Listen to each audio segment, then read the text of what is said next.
Nuclear reactor है, fast breeder reactor, the only fast breeder reactor in India, वो बिल्कुल बंगाल की खाड़ी के किनारे ही है। सामने हिंद महासागर है और एक तरफ लाल सागर है। प्रश्न ये है कि बहुत बड़े पैमाने पर कहीं से भी अगर दुश्मन की पनडुब्बी आके कहीं इसको डैमेज करे तो उसको रोकने के लिए आपने क्या व्यवस्था की? हम लोग वहाँ कमेटी गई थी, तब भी देखा था कि उसकी सीमाएं असुरक्षित हैं। दूसरी तरफ आपने पेड़ पौधे लगा दिए, उसमें कुछ सिपाही खड़े रहते हैं, they can not protect it. और अगर और ये हो सकता है, चारों तरफ अब आपके आसपास सब जयशंकर जी बैठे हुए हैं, मित्र देश नहीं हैं, मित्र देश नहीं हैं। क्या मेरा सवाल ये है कि क्या कल्पक्कम जैसे important fast breeder nuclear reactor को सुरक्षित रखने के लिए कोई नेवल वारशिप या अपनी पनडुब्बी उसकी सुरक्षा के लिए लगाएंगे ताकि निगरानी करती रहे? Honourable minister. सभापति जी, रामगोपाल यादव जी बड़े हमारे सीनियर और वरिष्ठ सदस्य हैं और उन्होंने बड़ी संवेदनशील विषय उठाया है। जहाँ तक पारसी प्रोजेक्ट की या इस प्लांट की सुरक्षा का संबंध है, वो तो मैं स्पष्ट कर चुका कि उसके लिए पर्याप्त व्यवस्था की गई है। और लेकिन जहाँ तक ये विषय है, हालांकि ये मूलतः इस विभाग से संबंधित नहीं है, थोड़ा बहुत विदेश मंत्रालय से है, थोड़ा बहुत रक्षा मंत्रालय से, लेकिन ये सत्य है कि नेवल गार्ड्स और अन्य सुरक्षा संस्थाओं का भी सहयोग लिया जाता है इसकी सुरक्षा व्यवस्था में, और रडार इत्यादि के माध्यम से भी इसके ऊपर विजिल रहता है। जितना संभव हो सके उतना किया गया है। परंतु आपका कहना भी ठीक है कि जिस प्रकार टेक्नोलॉजी दिन प्रतिदिन बढ़ती जा रही है, उसी प्रकार हमें भी उसमें नए प्रावधान और नई व्यवस्थाओं की योजना भी बनानी पड़ती है और उसके लिए सोचना भी पड़ता है। और अभी तक इस प्रकार की कोई घटना हुई नहीं है, लेकिन CISF भी वहाँ पर है और एक्सटर्नल थ्रेट्स के लिए मिसाइल और एरो क्रैश के लिए भी व्यवस्थाएं रखी गई हैं, how to counter that possibility. और जहाँ तक सुरक्षा परसी का ताल्लुक है, पिछले दिनों में समाचार पत्रों में आया था कि कुछ एक हमारे प्रोजेक्ट्स रुक गए, लेकिन अब चूँकि सारे सदस्यगण यहाँ बैठे हैं, राजस्थान में हमारे कुछ प्रोजेक्ट रुक गए, कहीं और के साथ इससे कैंसर फैलता है इत्यादि, तो हमने उसके लिए भी एक सर्वे किया और आंकड़े हमारे ये दर्शाने लगे कि कैंसर और बर्थ डिफेक्ट्स जो रेडिएशन से अधिकतर संभावना रहती है, उसका प्रेवलेंस भाखड़ा में और इन संस्थाओं में और इन प्लांट्स में काम करने वाले कर्मियों में कम था बनिस्बत औसतन जो राष्ट्रीय स्तर पर था। तो वो भी चिंता मुझे लगता है कि हमें उसमें भी सारे सदस्यों का हमें सहयोग रहे कि बहुत सारे प्लांट्स हमारे इस कारण रुक जाते हैं। Honorable members, since the honorable member asking the question was not present, I will accommodate 2 more members so that the number of supplementaries is 5. Shri Sanjay Raut. Sir, थोड़ा एक अलग सवाल मैं मंत्री जी से पूछना चाहता हूँ। ये जो न्यूक्लियर पावर प्लांट है, ये देश के विकास के लिए बहुत महत्वपूर्ण होता है और इसी राष्ट्रहित की भावना से महाराष्ट्र में तारापुर न्यूक्लियर पावर प्लांट जो है, उसके लिए हमारे हज़ारों किसानों ने अपनी उपजाऊ ज़मीन, खेत और घर छोड़ दिया। किसानों के साथ साथ वहाँ जो समुद्र किनारे है, वहाँ के मछुआरे हैं, उनका भी व्यवसाय, काम धंधा बंद हो गया। उसने भी अपना एक समझौता कर लिया। लेकिन आज भी उस एरिया के न्यूक्लियर प्लांट से प्रभावित 2000 जो परिवार है, उनका पुनर्वास नहीं हो सका है।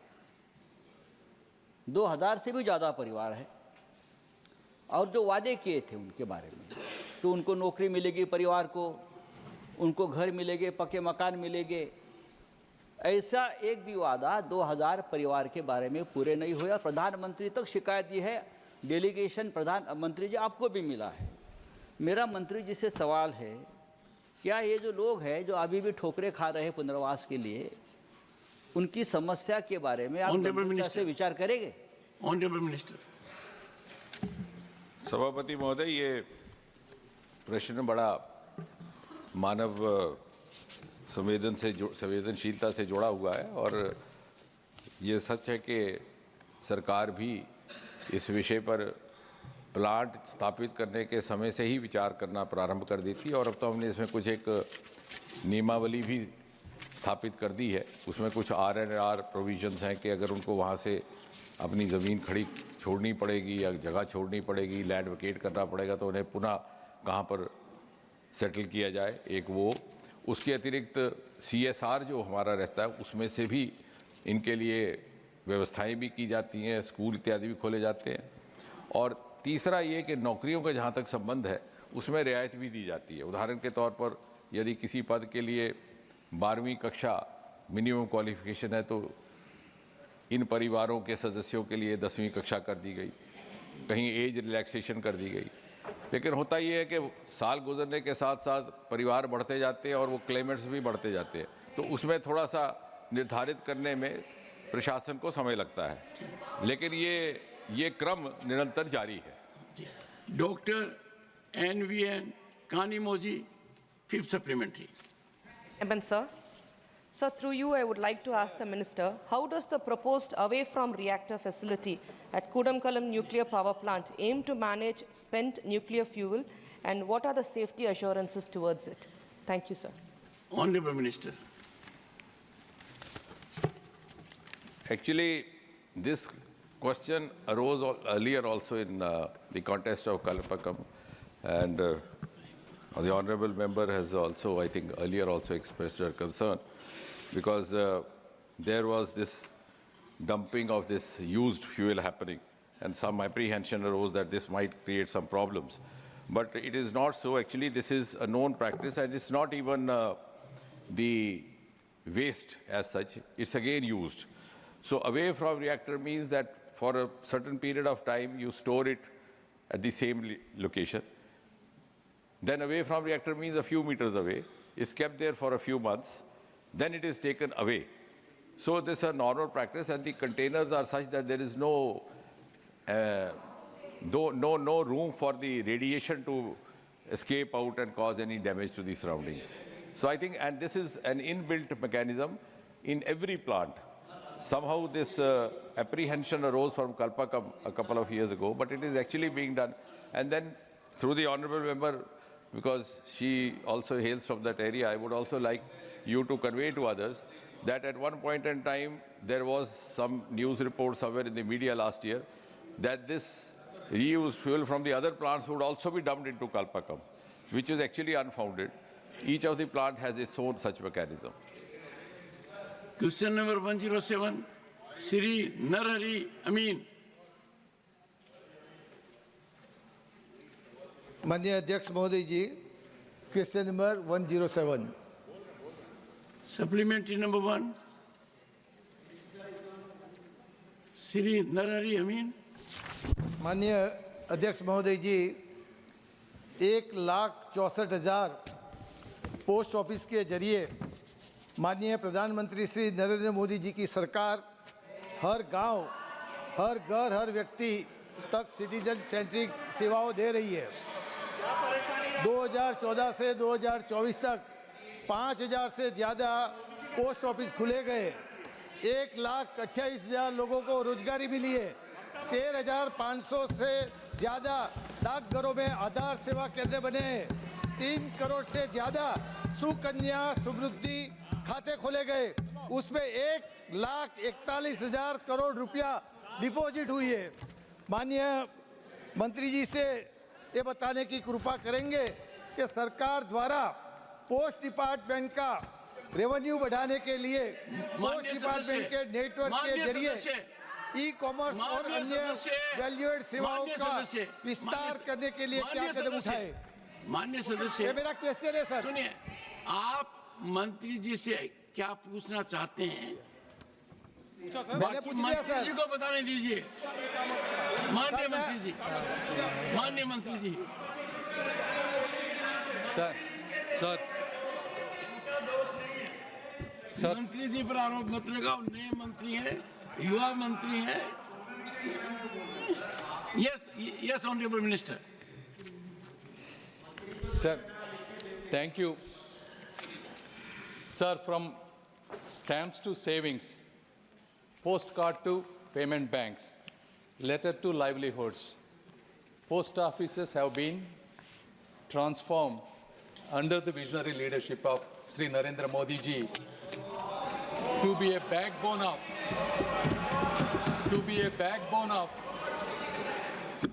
financial inclusion for rural communities, especially women. Sir, we provide services from postcard, mail to savings banks, payments bank, and everything that you can imagine in a rural community. More than 80 services, government to citizen, business to citizen services, whether you call it paying the bills, buying the train tickets, or receiving government beneficiary schemes such as Manrega or PM Kisan. So the post office must be looked at the larger construct of what we want to do for rural communities, especially women. Because if you look at it, sir, on an average, the national banks have around 20% of women accounts.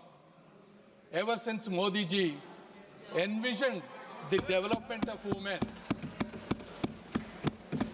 and the initiation of India, please listen, India's Post Payments Bank, we have opened more than 45% of women accounts. Never in the history. So, one second, I am coming to one by one, please. Let me answer, madam. I respect all of you. Let me answer you. You can ask supplements. I'm happy to answer.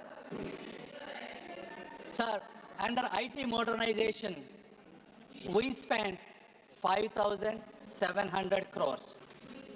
And we have given 1.4 lakh mobile phones and 1.4 lakh thermal printers, 3 lakh biometric devices to make every postman a mobile ATM so that they can go to the doorstep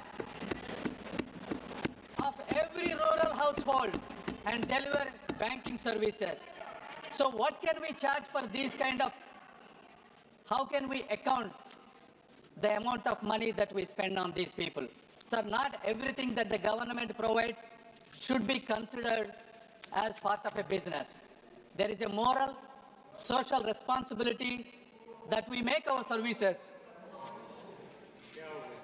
not only achievable, but affordable for everybody. Thank you. Second supplementary, Sri Narhari Amin. माननीय अध्यक्ष महोदय जी, सरकार द्वारा देश भर में कितने post export केंद्र को स्थापित किया गया और इन केंद्रों से किन किन वस्तुओं का एक्सपोर्ट किया जा रहा है? Honorable Minister. One second. Sir, Honorable Minister is a young minister and I can also he's doing answer a without good looking job. at you. Kindly Let me- lend your ears to him. So, Let sir, us have some positive approach. And if he reflects to his leader, well, everyone does. It's a matter of pride for him also, for all of us also. Come on, go ahead. sir, again, the post offices have been there since 1800s. 18, yes. Correct. No one ever imagined that there should be an export center other than Modi ji. Yes. And This is absolutely. we have envisioned how to help our rural women, especially self-help group people, and we designed one product for one district. So in that context, how to export these an exceptionally well done, innovative rural products to across the world. We designed one DNK for each district. Sir, there are close to 790 districts. However, the program was so successful, we expanded to more than 1,000 DNKs. With that process, we spent so much money, and it is kind of a continuous Hand-holding for these rural women so that their lives can be better. And in that process, DNKs, what they have achieved is 2.2 lakh shipments and 54 crores as of today.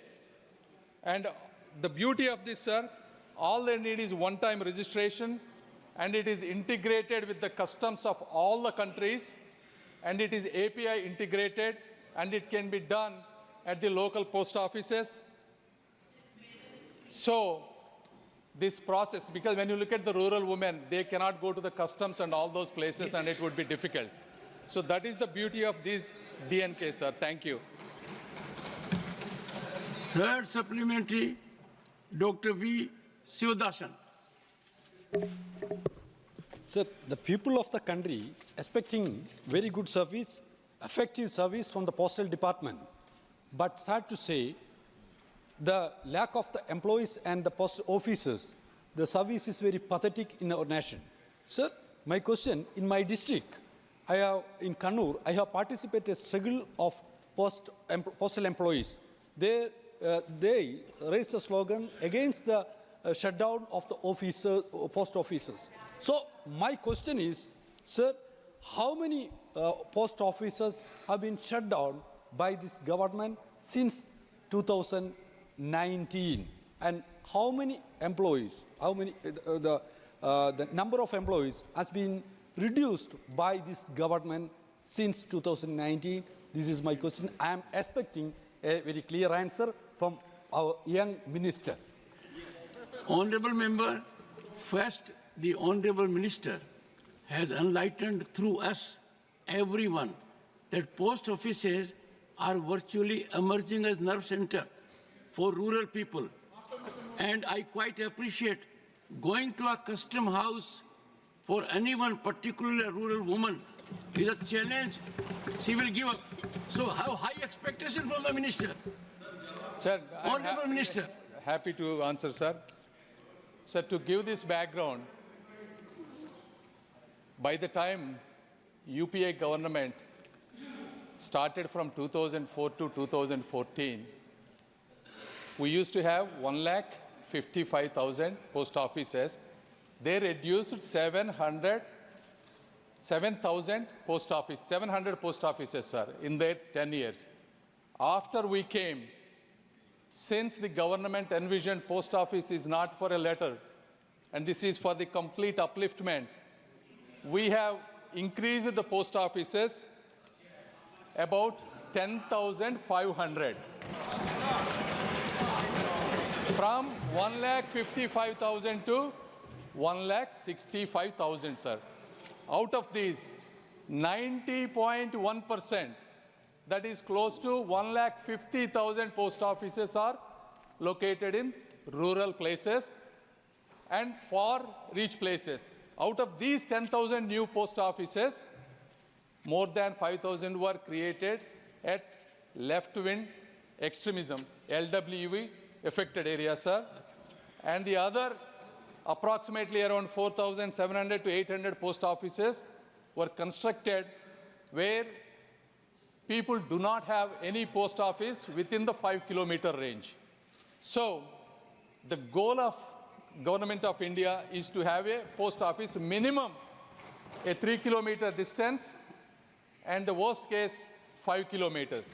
So with all these 1,65,000 post offices, we connected every village, sir, and there are no post offices that were closed as far as I know. Thank you. Susri Dola Sen, for supplementary.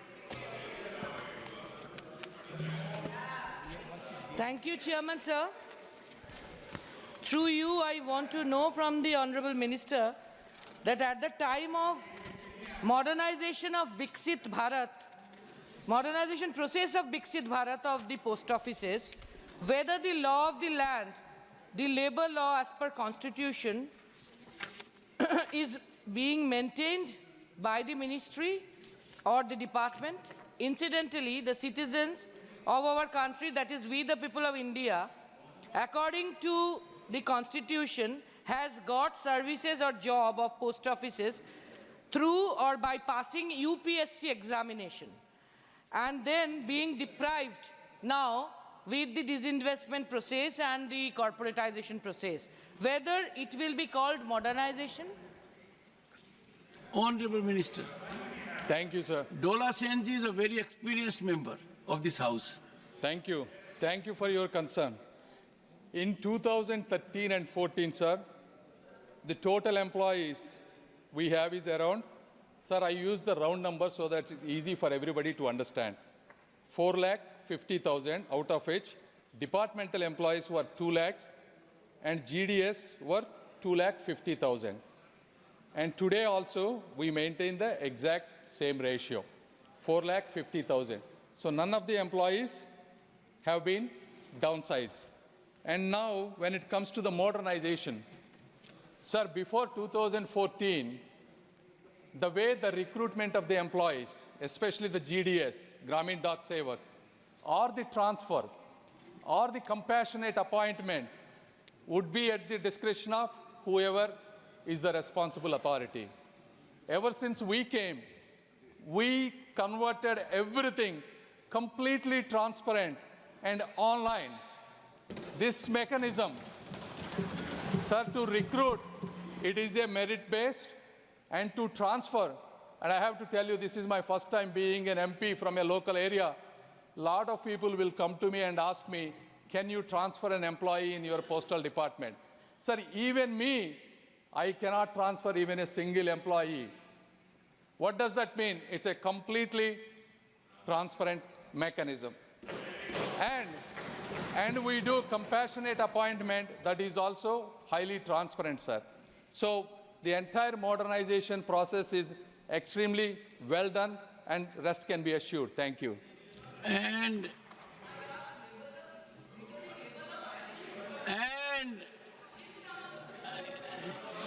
see, no, when Honorable Minister, you can respond only when the member rises and asks some question. Dola Senji was sitting on her chair, and therefore she will have to seek an appointment and you interact. Last supplementary, Shri P. Wilson.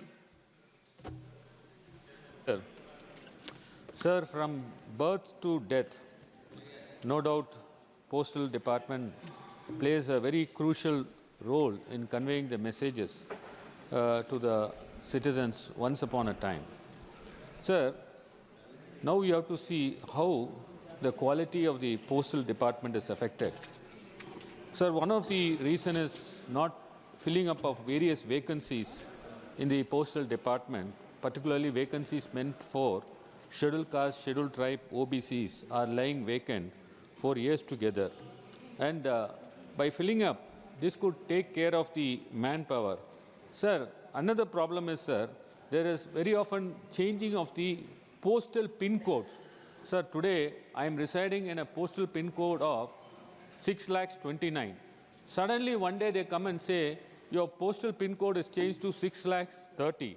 This creates a lot of confusion. Sir, there are other problems like infrastructure challenges, technological issues, high volume of operations, bureaucratic challenges due to their inefficiency, budget constraint, private courier services challenges, and lack of internet in rural areas. Sir, how are you going to face or handle these problems then only you can say that there is a modernization in postal department. Thank you very much, Chairman. Mr. P. Wilson is a distinguished lawyer. Many issues he has raised. Honorable Minister.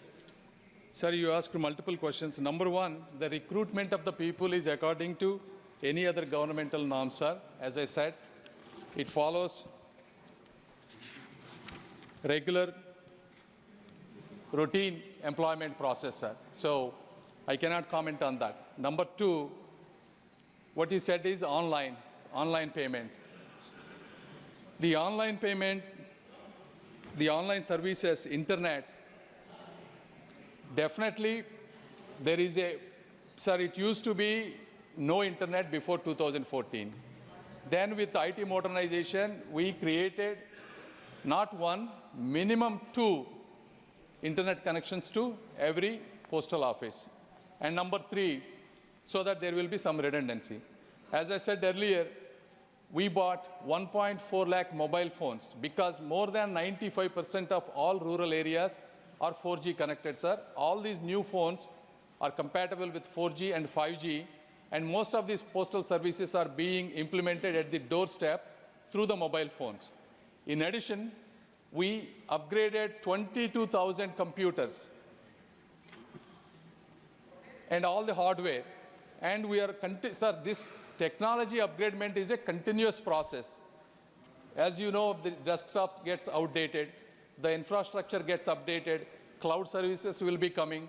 So this will be a continuous process, sir. If there are any specific 1 or 2 areas we are happy to address, please come to our office and tell us, and we have a mechanism to address them, sir. Thank you. For that, you have to invite. Of course, sir. Thank you. Well, I think the sense of the House should be that the Honorable young Minister faced bouncers rather well and then has performed well, I'm sure. We must appreciate his level of preparation. Question number 108, Sri P.P. Sunir. Honorable Minister. Laid on the table of the House. Supplementary number 1, Sri P.P. Sunir.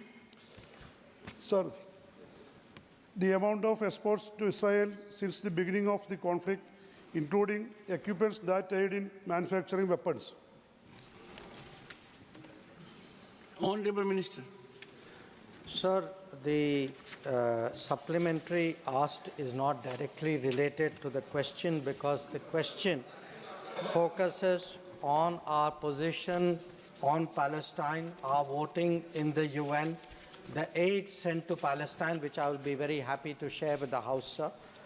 With regard to our exports to Israel, in particular, any export which is related directly or indirectly to munitions or military sense, that is not an information that is in the public domains.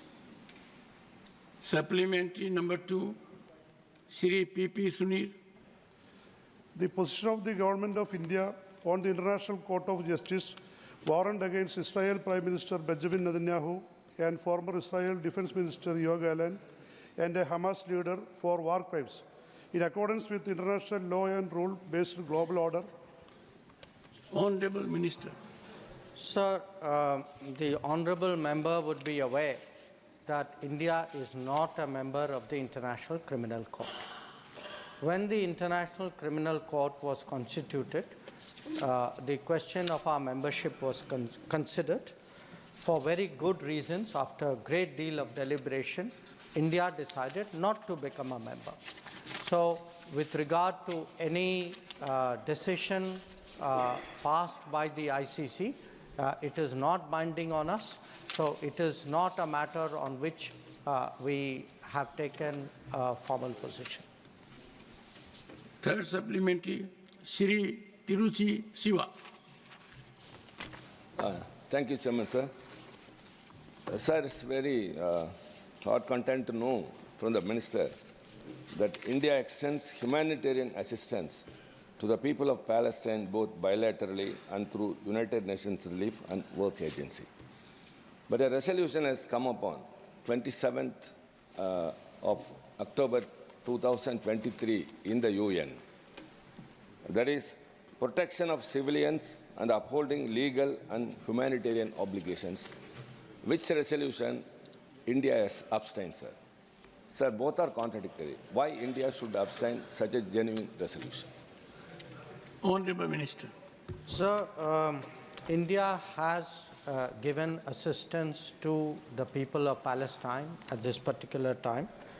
I would like, sir, through you to bring to the notice of the House that we make an annual contribution of $5 million to the UNRWA, which is the main assistance providing agency. This amount traditionally used to be $1 million. So during the time of under the decision taken by this government, it was raised from $1 million to $5 million. In recent times, in terms of the conflict, sir, we have provided 70 metric tons of aid, of which 16.5 was of medicines in 2023. We have given 65 metric tons of medicines to Palestinian Authority and to UNRWA in 2024. We have provided 33 metric tons of medicines to Lebanon. Now, with regard to the particular resolution, sir, which the honourable member referred to, we abstained. In fact, during this period, sir, there have been in the General Assembly a number of resolutions. We have voted in favour of many. We have abstained on some. Generally, when we abstain, the reasons are the resolution is not balanced. The resolution is more divisive. The resolution can set a precedent which has consequences for us. The resolution has larger implications. In this particular case, sir, we felt that the resolution was not well drafted, it was not well considered. We had reservations on the language. Our concerns were not accommodated, and that is why we abstained. And as a matter of fact, I think the entire House knows, India has been virtually first responder when there are issues of earthquake, requirement of medicines, even during COVID. And that soothing input I get from foreign dignitaries calling on me, or I calling on them. So that, I think, goes to the credit of this House and the government. See, because we have been, as a matter of fact, when it comes to when it comes to evacuation, when it comes to security on high seas, when it comes to supplying medicine during COVID, now these are the inputs. I'm not saying. The people have expressed their gratitude to me, and therefore I'm sharing with the House. Shri Saket Gokhale, supplementary number 4. Thank you so much, sir. Tiruchiji, the Honorable Minister has given, I'm sure you'll appreciate with your experience, very exhaustive answer that being abstention on a resolution is driven by several circumstances. The script of the resolution, the consequence of the resolution, its long-term impact. It is not simply sitter that it expresses what you indicated. That, as a matter of fact, is driven by our civilization. Wherever there is need for humanity, we have been supplying, and sometimes, in toughest of situations, diplomatic also. Saket Gokhale. Sir, thank you very much. Let me express gratitude to the Honourable Minister for the fact that India's always, and previous governments, that India's always been a supporter of a two-state solution in Israel and Palestine, and for the aid that is being sent by the Indian government. Sir, because the question pertains to India's position on Palestine, I have two very specific questions on which I would like to know the government of India's position. Number one, the Honourable Minister just said that we've been providing $5 million of aid to the UNRWA. The UNRWA has now been banned by the Israeli government. So what mechanism, what is our position on UNRWA being banned, and how are we sending aid? And the second point on which I want to know the position is that India has traditionally always, including this government, supported a two-state solution. In the United Nations, we abstained on a resolution against Israeli illegal settlements in the West Bank. What is India's position on the illegal settlements made by Israel in the West Bank and Palestine, sir? Before the Honorable Minister responds, the little I gathered in diplomacy, if you win a battle by argument, you lose it. Honorable Minister. Thank you, sir. Sir, regarding our support and contribution to the UNRWA, this is a decision which we took as a government. We continue to stand by that decision, and we have in fact just released the latest tranche of support to the UNRWA. So I hope the member is reassured on that score. Regarding the two-state solution, we support a two-state solution, and we have been public and unambiguous about that. So I think there should be no cause for confusion regarding two-state solution. Regarding, sir, resolutions, both what the honourable member asked and what the previous honourable member also asked, again, sir, it depends. Resolutions have implications, as you noted. Their wording is important. For example, in the resolution which the previous member had referred to, sir, there was no reference to terrorism. There was no reference to hostage taking. So in our mind, a resolution which does not reflect the entirety of the situation is not a balanced resolution. And a country like India, which is itself a victim of terrorism, if we countenance the fact that terrorism is underplayed and ignored, it is not in our interest that we do so. So when we look at any resolution, we look at the wording, we take a very, very mature view about it. And I want to say, as a matter of principle, we, sir, condemn terrorism, we condemn hostage taking. We do believe countries have a right to respond to these situations, but countries should be mindful of civilian casualties. They must observe humanitarian law, and we would like a ceasefire and an early end to violence. Our position has been very, very clear, but we would like this duly reflected in well-worded resolutions which are balanced. Question. Last supplementary, Dr. John Brittas. Dr. John Brittas. Thank you very much, sir. Sir, the Honorable Minister has got extensive experience and expertise. He's hands-on all these issues. I think no one disputes that. No one disputes. Okay, go ahead. So I would refer to the diplomatic facet of an issue, which I hope that Minister would sincerely respond to. Is it a fact that Palestine Authority's Minister of State on Foreign Affairs met our ambassador, Ms. Renu Yadav, requesting to reconsider arms sales to Israel due to their usage against Palestinian civilians, and also the need for international pressure on Israel to stop their violence on Gaza? If so, what has been the response of the ministry? Thank you, sir. Honorable Minister, and the Honorable Member seeks sincere response. Sir, the issue of India's exports, including India's exports of anything which directly or indirectly has any military implications, is guided by our national interest and by our commitments to various regimes. So we are very responsible members of various international regimes, including the Wassenaar Arrangement. We have an export control and licensing process, and we take decisions regarding any exports which is based on what we consider to be our national interest. Where Israel is concerned, it is a country with which we have a strong record of cooperation in national security. It is also a country that has stood by us at different moments when our national security was under threat.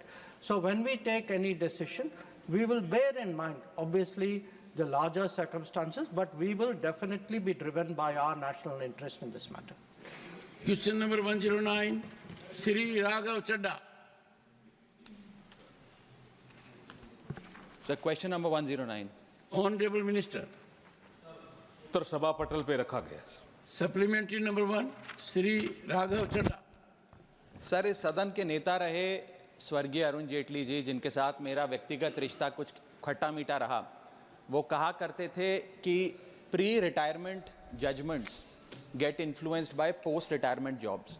और मुझे लगता है इस सदन में बैठे कई सारे साथी इस कथन से सहमति अपनी दर्ज करेंगे। सर, पिछले कई सालों से, एक लंबे समय से एक चलन चलता आ रहा है कि जजों की रिटायरमेंट के बाद उन्हें एग्जीक्यूटिव रोल्स या पॉलिटिकल रोल्स दिए जाते हैं। कुछ लोग हमारे सदन में गवर्नर, राज्यसभा सदस्य बनकर आ जाते हैं, कुछ लोग रिटायरमेंट के बाद कई सूबों के गवर्नर लग जाते हैं। इससे कई प्रकार के सवाल जनता के मन में आते हैं। कॉन्फ्लिक्ट ऑफ इंटरेस्ट का सवाल आता है, एग्जीक्यूटिव इंटरफेरेंस इन जुडिशियल प्रोसेस का सवाल आता है, इंडिपेंडेंस ऑफ जुडिशरी का सवाल आता है। तो मेरा सरकार से ये सवाल है कि कुछ सुझाव जो लगातार कई समितियों के माध्यम से भी सरकार के पास आए, जो मैं अभी बताना चाहता हूँ, इस पर सरकार का क्या विचार है। पहला, कि जजों की रिटायरमेंट के बाद एक कूलिंग ऑफ पीरियड होना चाहिए कि करीब करीब 2 साल तक किसी भी जज को रिटायरमेंट के बाद कोई एग्जीक्यूटिव या पॉलिटिकल रोल ना दिया जाए और किसी समिति की चेयरमैनशिप भी ना दी जाए। उस सुझाव पे सरकार का क्या कहना है? मेरा दूसरा सुझाव। Well, to satisfy my very dear friend Jairam Ramesh, in the United States, they brought a serious issue, conflict of interest of advocates.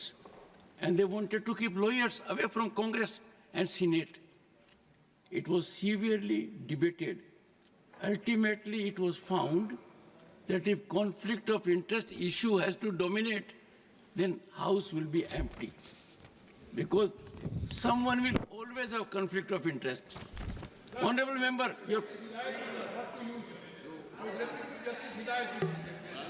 Justice Hidayatullah, honorable members, for your benefit, happens to be the only one in the country who was Chief Justice of India, Vice President of India, and also discharged the functions of President of India without being Vice President or elected President. Something very rare. We wish you the best.